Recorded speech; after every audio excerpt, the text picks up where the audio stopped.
This video is sponsored by GMG Performance. More on them later. I was thinking the other day that so far I've been able to make all of these Tears of the Kingdom ranking videos without spoiling too much of the game. You know, I've dabbled with some sensitive spoilery stuff, but it's mostly been gameplay related, so actually, I'm very overdue one of these videos going absolutely crazy with spoilers. I thought about it long and hard, and decided that the best course of action would be to rank all of the memories in Tears of the Kingdom, which is just shorthand for all the important cutscenes in the game, but only the ones set in the past that can be found in the memories part of the menu. Breath of the Wild came in for a lot of criticism for how it handled its story, and hopefully, by the end of this video, we'll be able to work out how good or bad Tears of the Kingdom did with the same job. And I think we'll all accept at this point that I've been playing a lot of this game recently, which doesn't always happen with my videos, and it means that the amount of time I've spent recently staring at either my Switch or a computer screen has gone up a bit. It's for this reason that I'm very thankful for GMG Performance, who are the sponsors of today's video, and have been so kind as to provide me with some of their blue light blocking glasses. I actually had an appointment with the opticians recently before GMG contacted me, and they told me that my headaches and twitchy eyes were from too much blue light while working. And GMG Performance's glasses are like a handy shield that reduces eye strain and maintains the quality of your vision long term. My vision is good, I'd like to keep it that way, and so now I use GMG's glasses all the time while working. My preferred model is the Optimizer, but they sent me the Uranus model as well, and hey, that's pretty stylish too. If this all sounds good and you fancy blocking out some blue light, then GMG Performance have a hell of a deal right now. For the next 48 hours only, you can get 40% off GMG's glasses by following this link right here. That link is also in this video's description if you'd rather look there. Thank you to GMG Performance for fixing my weird eye twitch. Anyway, memories, and also massive spoilers everywhere all the time for everything, even for games that haven't come out yet. And nothing outlines this more than what I suppose I'm declaring is the worst memory in the game? Yeah, so the supporting characters in Tears of the Kingdom aren't great, and having seen the same cutscene for the fourth time at the end of doing all the dungeons, the sages are perhaps the least developed characters in the whole game. Logically, a memory that focuses on how all the sages came together to agree to put Ganondorf in the ground isn't the most exciting thing I've seen in my life, and even Rauru handing over some secret stones isn't enough to liven up the party. It is kinda funny watching these characters state their resolve and then get fucking wrecked by one ginger man and his magic hands. And when you think about it, the only thing added by this memory is you get to see how and when the sages got their secret stones, and, you know, I could have filled the blanks in myself, thank you very much. It's not like it did much to help them anyway. With the whole story being told out of order, you need the first memory chronologically to do a bit more than just be the first memory. Where Am I doesn't really have a lot going for it apart from showing that Zelda did indeed survive that fall and is now in the care of Rauru and Sonia, which also confirms that she time traveled way the fuck back. It's a short memory that doesn't really do much, and it's also very, very similar to the opening of Fire Emblem Awakening, just minus the time travel. It probably should have been folded in with another memory, and then it would have been worth it. If a room full of sages deciding that they need to fight Ganondorf was kind of redundant, then Rauru coming to roughly the same conclusion is not much different. He does at least grieve for his queen, which helps a lot, and the tone of the meeting is a little different to Rauru hyping up his sages. Zelda tells Rauru that the fact that she saw Jerky Ganon in her time is proof that they can't defeat him, which helps to create this uneasy atmosphere of, well shit, I guess I'll die trying then. It does ultimately boil down to two characters chatting for a couple of minutes, but at least the conclusion they come to is fairly interesting.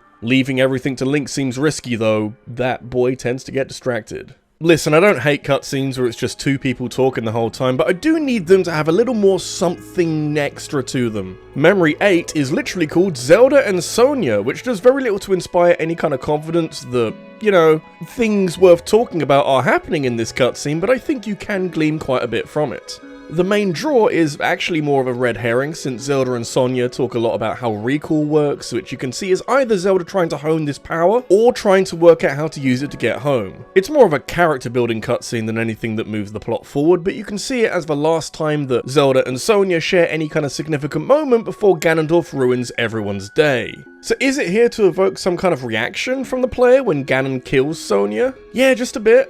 Not much more than that, to be honest. In introducing Mineru, we have another memory which is just a room full of people talking shit. This is effectively the helpful chunk of exposition that explains that Zelda is now in the past and helps to paint Mineru as the smart one of the bunch who is gonna likely be most useful for Zelda making it back. There's a few interesting lines in here, like how Mineru doesn't recognize Sheikah technology and how we get more info on how secret stones work, but of course the big one is the line about draconification, which apart from being just the most incredible word ever, is both foreshadowing and an indication of how desperate things are right now, and how much worse they may become in the future. It's a cutscene that plants a lot of seeds. It's kinda fitting that the first scene of Mineru wandering out loud in a room is shortly followed in my ranking by the last scene of Mineru wandering out loud in a room. A lot has happened since that first scene, and watching them one after another shows just how fucked up Mineru is now. Zelda has the Master Sword and puts the pieces in her head that the only way to restore the sword is to imbue it with energy for a really long time, which naturally leads her down the path of draconification. I wonder if she needed this discussion with Mineru and if a more impulsive decision would have been more powerful, but it shows that Zelda is considering her options and wants a second opinion on it. She's not choosing what she's having for lunch, she's deciding if it's worth becoming a dragon for the rest of time. It's heavy stuff, man.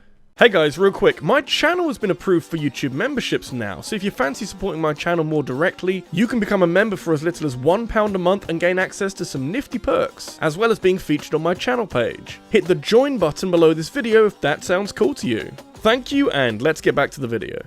Because I'm ranking these memories out of order, it can be a little challenging to justify my rankings for what they bring to the story, especially when Zelda's Wish is a very short memory that you get after pulling out the Master Sword. Within its own context, it's Zelda explaining to Link, or maybe just herself, what the plan is and what has happened to the Master Sword while it's been out of your possession. To the player, it's like this hype speech so that you understand the magnitude of what you've just done and feel extra motivated to stick it in Ganondorf's stupid face. It's short, it's sweet, it's possibly unnecessary, but I'm not going to complain about it. The first two of Zelda's memories should have been combined in some way because her waking up all confused doesn't do a lot, but an unfamiliar world does give over some handy dandy exposition. It immediately strikes a rapport between Zelda and Sonia and shows how quickly Sonia especially is putting the pieces together, going so far as to think that Zelda is a blood relative of theirs. It is a little light on details and that would come later, but this has a lot more substance than that previous memory, and personally, I like it a lot for this one shot here where Zelda's looking over Hyrule because it makes me think that Zelda being playable in a game like this is so possible. If Nintendo want to make the DLC the playable events of Zelda's time traveling, I will eat that up so fast. I know Zelda waking up is the first memory of her adventures traveling back in time, but it's not the earliest memory in this part of the menu. That honor goes to a strange little scene in the Korok Forest where Link and Zelda are chatting to the Deku Tree about restoring the Master Sword. At some point between Breath of the Wild and the time of this cutscene, Link must have peeled one too many potatoes with his sword because it needs recharging in its pedestal in front of the Deku Tree.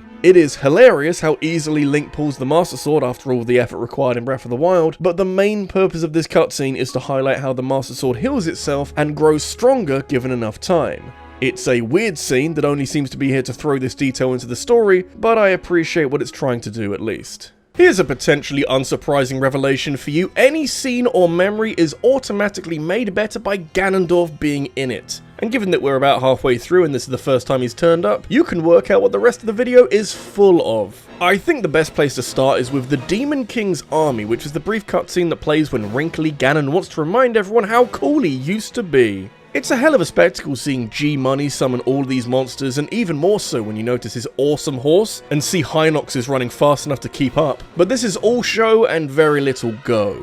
Sure, this probably happened in the past, but you never see Ganondorf flanked by his minions, and you definitely don't see a horse as cool as this in Tears of the Kingdom, so don't tease me, game.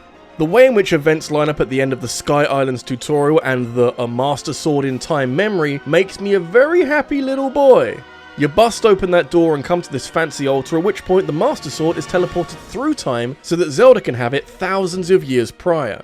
The memory in question is Zelda's realization that the Master Sword being sent through time is a sign that Link is doing kind of okay, and that her purpose in the past is to find a way of fixing the Master Sword and returning it to Link somehow. After Ganondorf did so much damage and is stuck waiting until he's discovered, it's the good news and purpose that Zelda needed. Bonus points for also including Fi's theme in there so much. Incidentally, you may notice that quite literally as soon as Link hands over the sword, the light dragon bursts out of the clouds. They really didn't do much to hide the twist, did they? I'm not going to say that Sonya was always a marked character, but I did think it was a tad suspicious that Rauru is your spirit guide on the Sky Islands, and yet the shrines have both the King and Queen of Hyrule handing over your prize. So yeah, Sonya was always likely to die, and Ganondorf was always likely to be the one to do it, but I do quite like how it initially plays into the idea of Ganondorf being a little shitbird who wants to do it quietly, but when found out he just... I really love Ganondorf pretending to be Zelda, and the frequency with which he does it has me questioning if he's comfortable in his own body. And I'm gonna say, since this scene leads directly into him getting an upgrade, maybe he isn't. He sure does seem happy to get that stone though, and I'm possibly as happy that this face now exists in the world. Look how happy he is! When Minero started waxing lyrical about the imprisoning war, the deja vu was flowing hard and fast. After hearing it from all the other sages, I didn't need another rendition of how Ganon was too strong, but things are different this time. You actually get to see what happened beyond Rauru saying that Ganon was eventually stopped, and I'm interested not so much in the act, since we can kind of work that out based on the start of the game, but it's what's said at the time that I like. Rauru concedes that Ganon can't be stopped right now, but he can hold him in place long enough for Link to finish the job, which we already know, but this is where Ganondorf hears Link's name for the first time, and I don't know, it's a cool moment. Kinda wild that he gets put into stasis just as he hears the name, and then from his perspective, he wakes up shortly after and sees Link for the first time. Albeit, minus a lot of his moisture and skin. He's having a hell of a time. Ganondorf's chronological introduction in this story is a pretty amazing one, I gotta say. We don't get a ton of context behind why he wants to take Hyrule for himself, but literally the first we see from Ganondorf is an attempt to take Hyrule Castle by using a swarm of Moldugas, so it's good to know that he doesn't mess around. There is a ton to love here, including the awesome remix of the Molduga theme, and Rauru summoning a godlike death laser to defeat some lovely desert creatures, but I especially love how calculated Ganondorf is here. He's a guy with multiple plans that are never set in stone, and so even though chucking a bunch of sandworms at the castle failed miserably, it puts into action a series of events that get him closer to the incredible power that repelled him. My guy is learning on the job, and that is very important. As someone who has watched the original trailer for Tears of the Kingdom back when it was called the sequel to Breath of the Wild several dozen times, I need you to understand that seeing the opening of this game was worth the wait and years of speculation. It's such a cold open for a Zelda game that so many previous entries can't come close to matching. You aren't gently introduced into the world and the characters, you're just dropped at the feet of the mummified corpse of the big bad of the whole franchise, and then things go horribly wrong in practically the worst way possible. Not only does Link lose a good 50% of the Master Sword, Ganon's magic drains away all the hearts and stamina that the completionist player would have collected in Breath of the Wild, so it's as strong an opening as possible for Ganondorf to take center stage. The fact that we get the main man talking and addressing his audience this early on is a refreshing change of pace for a Zelda game. Why did it take so long?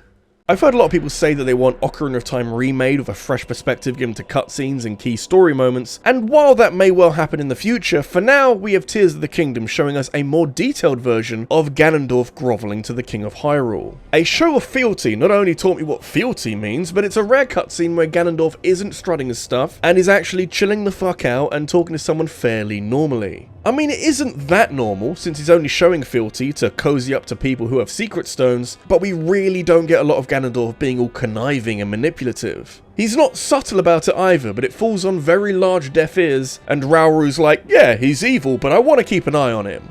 Yeah, you'll be using all three of them when he kills your wife, friendo. Hey, so when I was trying to find all the tears in all the geoglyphs, the first one I found was actually the cutscene that shows the moment when Ganondorf infuses with the Secret Stone and becomes the Demon King. This is a wild scene that comes straight after the memory where he kills Sonya, which makes it a little disjointed without that context, but hey, you learn to not give a shit pretty quickly. Ganondorf's transformation from chiseled Gerudo to enigmatic Demon King is handled pretty spectacularly, with Matt Mercer putting out all the stops to give the moment the weight and significance it absolutely deserves. Ganon 2.0 is intimidating in a way that is instantly reminiscent of Demise from Skyward Sword, but goes a few steps beyond with all the goading of Rauru and honestly some pretty incredible shots. Ganon has had transformations in the past, but nothing quite like this before. As soon as Mineru said something about eating a secret stone being an easy way of turning into an immortal dragon and losing your mind, I was confident that this little bit of foreshadowing was there for Ganondorf. Inevitably, you'd end up fighting him and he'd start losing, so he'd resort to a pretty dramatic tactic of becoming a big dragon. As if Zelda villains haven't done that before in the past. So you can imagine my genuine shock that all of this foreshadowing was instead for Zelda to go down this route and, out of desperation, turn into a huge dragon so that she can just hold on to the Master Sword for thousands of years to help recharge its batteries. This is a pretty bonkers twist for many reasons, but what I love about it most of all is how it's depicted. It's not some incredible triumphant moment where Zelda has finally cracked the code to get back to present day. It's this unnatural, twisted process that, despite all that it means for the story and all the hope it offers for Link, it is presented as something intensely melancholic. It's not a victory, it's almost depicted as some kind of failure, like a fallback option now that everybody's dead or dying, and it's just a necessary part of the process of getting the Master Sword back to present day. Honestly, I commend Tears of the Kingdom for playing it so straight. Zelda has made sacrifices in the past, but this is honestly something far more extreme. More of this in future Zelda games, please. And with that, I believe I've ranked every memory. Do you agree, or is there something else you'd have at number 1? Let me know in a comment down below. And if you enjoyed this video, make sure you leave a like and hit subscribe for more in the future, and hit that bell for notifications of every new upload. If you want to watch something right now, I ranked every ability last week. And I also want to thank my top supporters on Patreon, including Scott Riker, Sarah Malion, and the Green Scorpion. Thank you for watching, and I'll see you in the next one. Take care.